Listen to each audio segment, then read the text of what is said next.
Bienvenue dans le podcast Au cœur des émotions. Je suis Virginie de Douce Essence, coach et formatrice en développement personnel et dans l'entrepreneuriat depuis 5 ans. Autant vous dire que le tsunami émotionnel, les montagnes russes, je connais bien. C'est pour ça que j'ai décidé de créer ce podcast pour t'apporter les clés dont tu as besoin pour apprendre à réguler tes émotions, pour les considérer comme tes amis et non comme tes ennemis, et ainsi mieux comprendre ton mode de fonctionnement. Si tu recherches des astuces pour mieux comprendre et apprivoiser tes émotions, tu es au bon endroit. Alors installe-toi confortablement et profite de ce moment rien que pour toi. Hello et bienvenue dans ce nouvel épisode où nous allons explorer un sujet qui touche beaucoup d'entre nous, la solitude. Et oui, selon l'OMS, un adulte sur 3 dans le monde se sent seul. Donc peut-être que tu te sens aussi toi parfois seul et que tu te demandes si cette solitude te pèse ou te protège. Est-ce qu'elle peut être une amie ou une ennemie ? Si on apprend à la voir différemment, elle peut vraiment devenir une alliée précieuse. Et soyons honnêtes, parfois, on a juste besoin de ce moment où on peut parler à nos plantes sans qu'elles nous jugent. C'est justement ce que je veux explorer avec toi aujourd'hui. Comment apprivoiser cette solitude et en faire une force. Alors, la solitude, c'est un peu comme une pièce à deux faces. Elle peut nous peser, nous angoisser et même nous faire souffrir. Mais elle a aussi le potentiel de nous protéger et de nous ressourcer si on apprend à la regarder différemment. Moi, je me rappelle de 2 moments marquants dans ma vie où la solitude m'a vraiment pesé. Le premier moment, c'est lorsque je fonctionnais en mode robot automatique. J'étais vraiment spectatrice de ma vie. Je m'adaptais à tout le monde. J'en faisais plus, surtout pour être appréciée et aimée, jusqu'à ce que mon corps me dise stop et que je me retrouve anémiée avec des pensées noires qui m'ont amenée jusqu'à la dépression. Et là, à ce moment-là, je me suis sentie très seule, voire incomprise, avec vraiment un vide intérieur, une véritable souffrance qui est difficile à décrire. Et c'est pour ça qu'à cette période-là, j'ai pris l'initiative de me faire accompagner par un professionnel qui m'a aidée à avancer et à me relever de cette épreuve difficile, mais où la solitude a vraiment été un poids très très pesante. Et le deuxième moment, c'est lors du confinement, plein Covid. Je venais tout juste de me séparer et je me suis retrouvée toute seule pendant cette période qui était quand même très particulière. Donc les angoisses arrivaient facilement, je me faisais des scénarios catastrophes aussi dans ma tête. Et là, c'est la solitude, elle était plutôt mon ennemi. C'était comme une chose à fuir et à lutter que je ne voulais surtout pas ressentir. Donc comment je procédais pour ne pas la ressentir ? J'étais hyper active en fait. Je voulais pas me retrouver seule avec mes pensées, seule dans cette solitude. Donc j'étais tout le temps dans l'action, à vouloir faire des choses, à penser à plein de choses pour lutter contre cette solitude. Jusqu'à ce que je comprenne que ces moments de solitude, c'est aussi des moments qui nous font grandir. Mais ça, on va y revenir. Donc, comme vous pouvez le constater dans tout ce que je viens de vous dire, la solitude, elle peut être perçue de différentes manières. Parfois, c'est un poids. Elle nous pèse vraiment. Elle va aussi nous peser sur les épaules. Et parfois, elle nous ressource. Donc, là, j'ai envie de t'amener à une réflexion. Dis-moi, en tout cas, réfléchis. Toi, de ton côté, est-ce que tu te souviens d'un moment où tu t'es senti bien tout seul ou toute seule ? Est-ce qu'il y a un moment, comme ça, où ça a été plutôt agréable ? Peut-être que c'était quand tu as regardé un film ou que tu connaissais déjà la fin, mais tu l'as quand même regardé. Pose-toi cette question, ça c'est important, un moment où tu t'es senti bien tout seul. Autre question aussi que tu peux te poser qui est importante, c'est est-ce que la solitude te protège ou plutôt elle t'oppresse ? Est-ce que tu t'es rendu compte qu'à certains moments la solitude t'a protégé ou alors au contraire elle t'a plutôt oppressé ? Et dans ce cas-là, à quel moment, quand est-ce qu'elle devient pesante, oppressante ? Prends un moment là pour réfléchir à ces moments où la solitude a été difficile pour toi, mais aussi les moments où elle t'a permis vraiment de grandir. D'accepter en fait en tout cas ta propre compagnie dans cette solitude. Moi vraiment c'est lorsque j'ai commencé à prendre du temps pour moi, à faire des promenades seule, c'est là que j'ai découvert qu'apprécier ma propre compagnie pouvait être une véritable source de paix, un apaisement, d'être aussi ce côté d'être dans l'observation, la contemplation, ça fait un bien fou en fait, où on se fixe sur quelque chose devant soi et on ne pense à rien, on est juste là en train de l'admirer, le contempler, et je sais que dans ces moments-là, c'est que je suis connectée à une partie qui est à l'intérieur de mon petit cœur, j'aime bien cette image, qui est l'enfant intérieur, où je suis dans l'observation, la contemplation. Donc ça, c'est c'est des moments simples, hein, très très simples, c'est pas des moments compliqués, mais qu'on peut faire seul et qu'on se rend compte qu'on n'a jamais fait. Donc me boire un café en terrasse aussi, ça peut être quelque chose de très agréable en sa propre compagnie, et le fait de faire ces petites actions, c'est de se dire, en fait, je suis capable, et ça renforce vraiment la confiance en soi, et aussi l'estime de soi, et ça permet aussi de sortir de cette dépendance. Arrêter de faire les choses pour les autres, pour faire plaisir, pour s'adapter, mais de les faire en fonction de ses envies et de ses besoins, de vraiment s'écouter et d'apprécier ces moments de solitude. Parce que en fait, la solitude, elle apporte aussi des bénéfices précieux.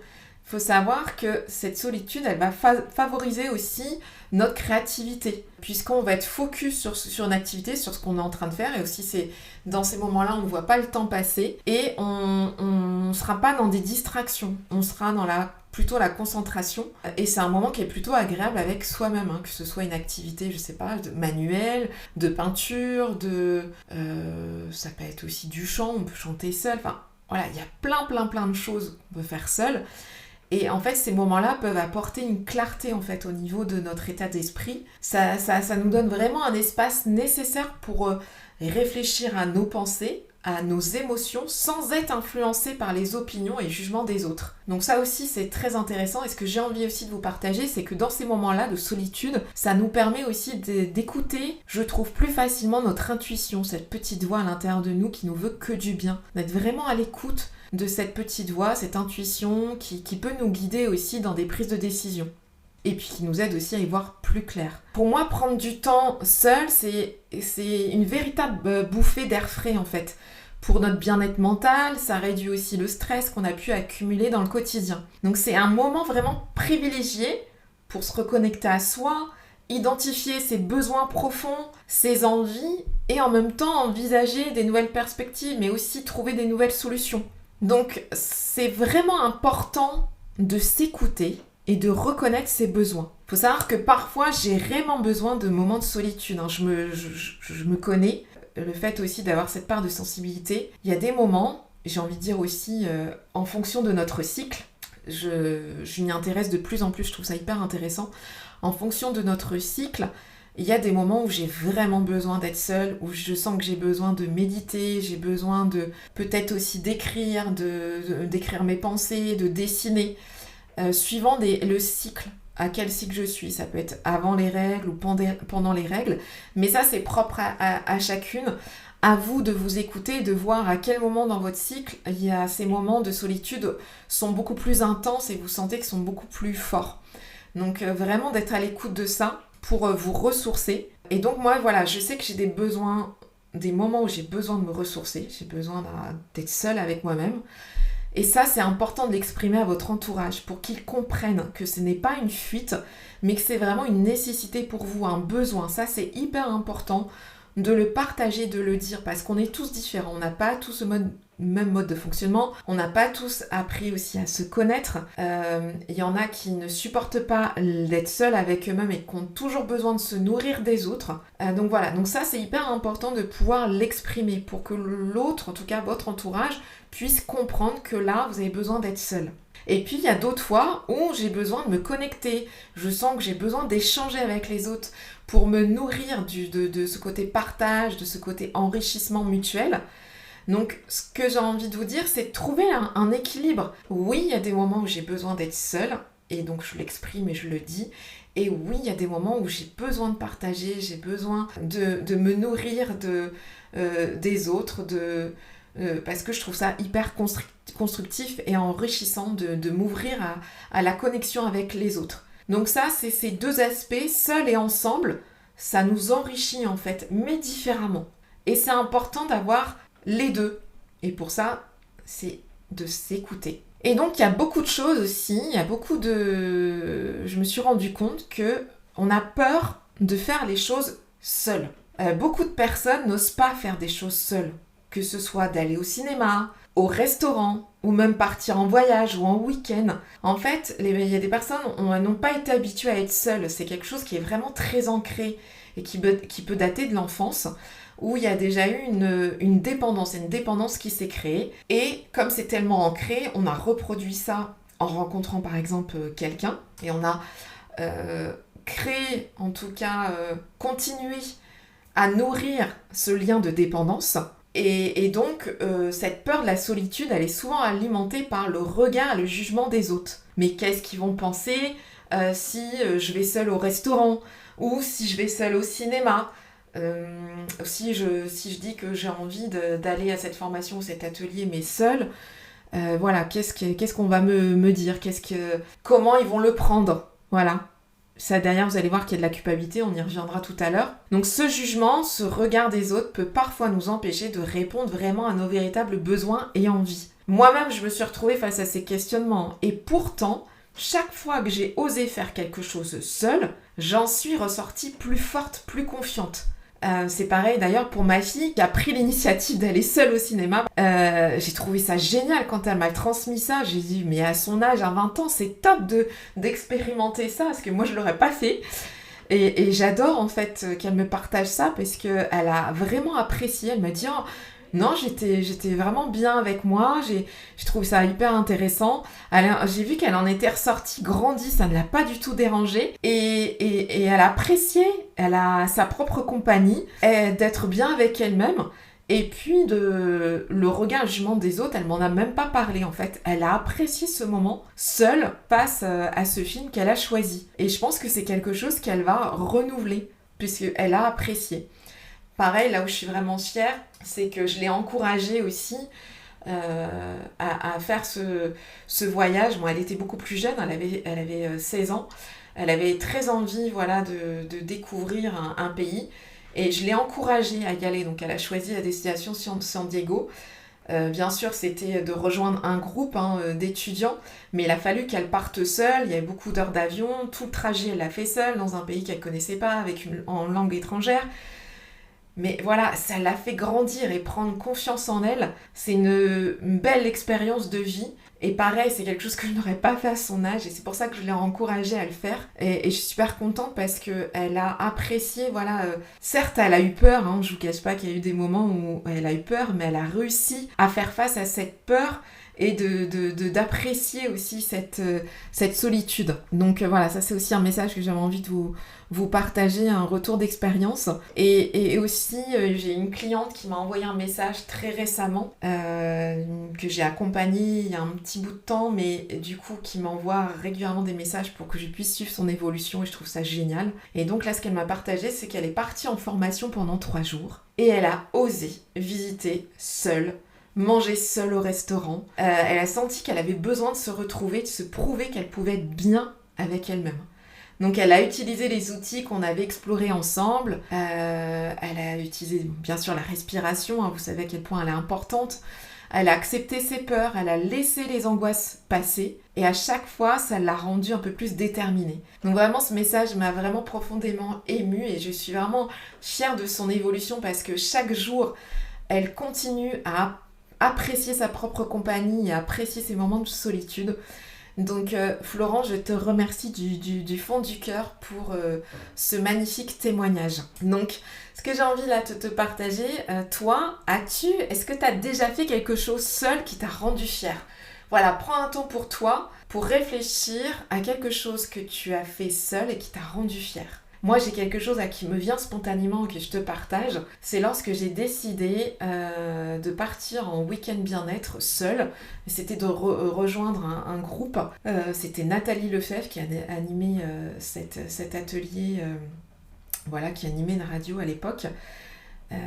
Et ça a été, mais pour moi, j'ai eu peur, certes. Cette peur, toujours, il y a la peur on sort de cette zone de confort.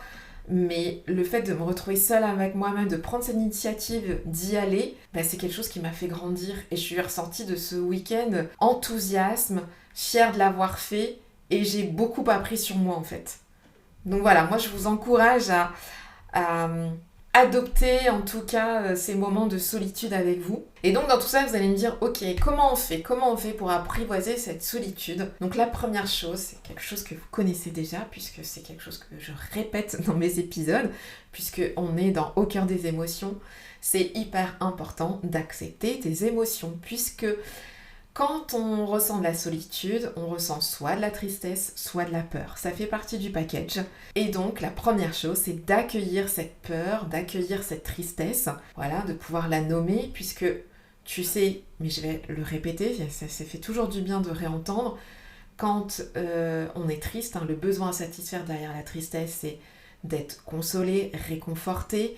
Et quand on a peur, on a besoin d'être sécurisé. Donc souvent, la solitude, on a besoin de rassurer notre enfant intérieur, cette partie qui est en nous. Et rappelle-toi, je t'avais dit, c'est dans ton cœur, il y a cet enfant intérieur, on a besoin de le rassurer. Et moi, ce qui m'a beaucoup aidée dans ces moments de solitude, c'est de me dire que je ne suis pas seule. Et non, je suis pas seule, j'ai mon enfant intérieur qui est toujours avec moi. Et cet enfant intérieur, soit il m'apporte ces côtés spontanéité, ce côté contemplation, observation, ou quand c'est de ces moments où j'ai envie de faire la faux folle, où je me pose pas de questions, je me connecte à lui. Et puis moi, des fois, en tant qu'adulte, je rassure cet enfant intérieur quand il a peur, quand il a ces moments de solitude. Voilà comment moi je fais. Alors oui, c'est un dialogue intérieur avec soi, c'est de se parler. Et oui, il n'y a rien de bizarre à se parler à soi, au contraire. C'est plutôt intéressant et enrichissant et constructif.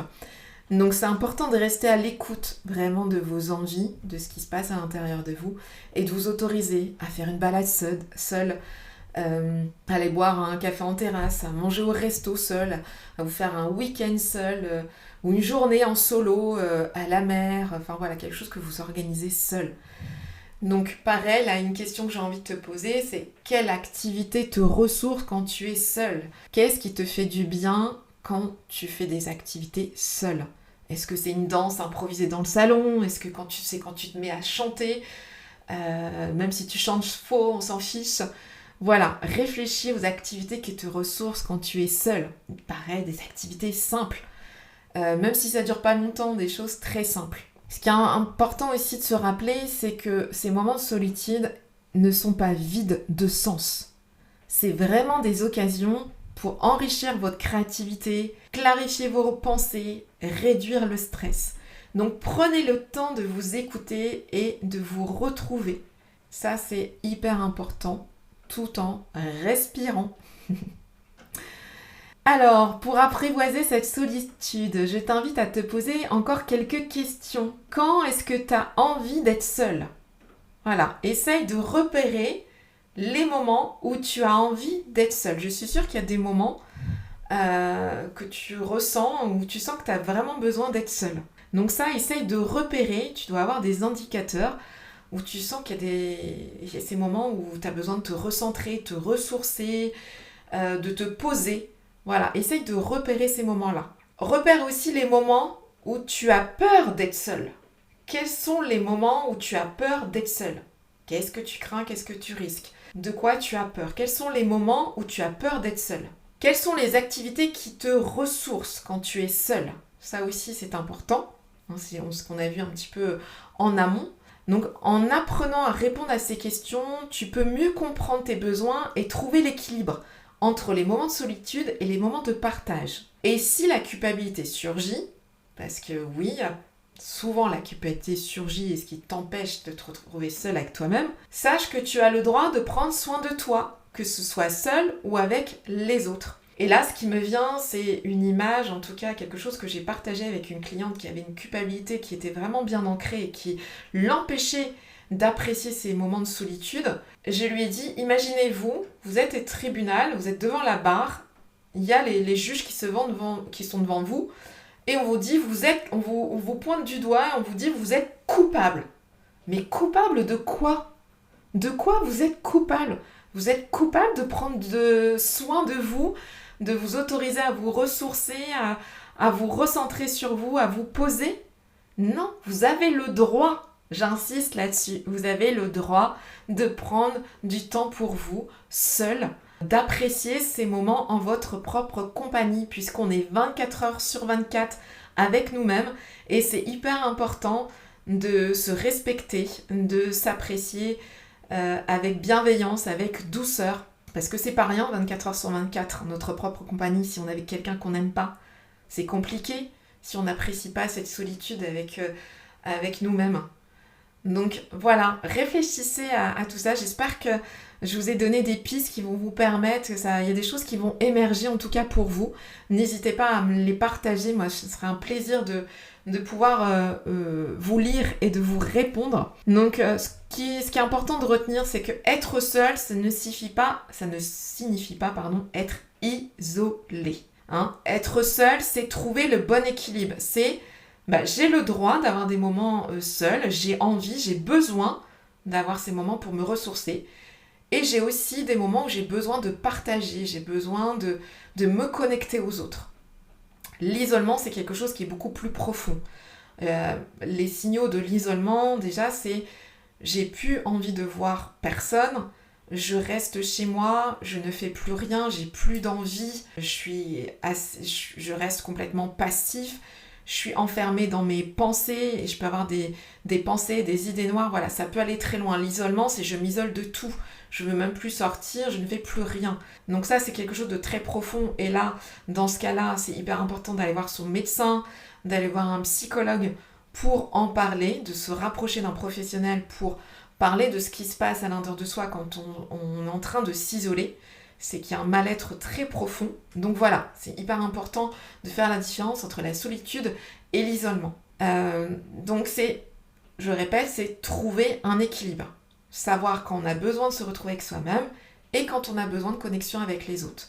Et plus on s'écoute, plus on parvient vraiment à apprécier ces deux moments différemment. Alors si aujourd'hui tu te sens seul, prends un temps pour toi, pour te poser, pour écouter ce que tu ressens vraiment.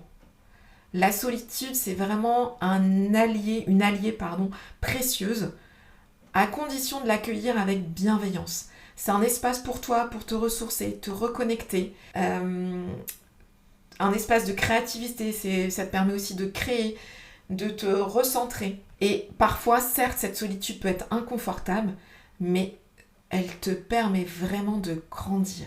Donc voilà, c'est terminé pour aujourd'hui. Je te remercie de m'avoir écouté.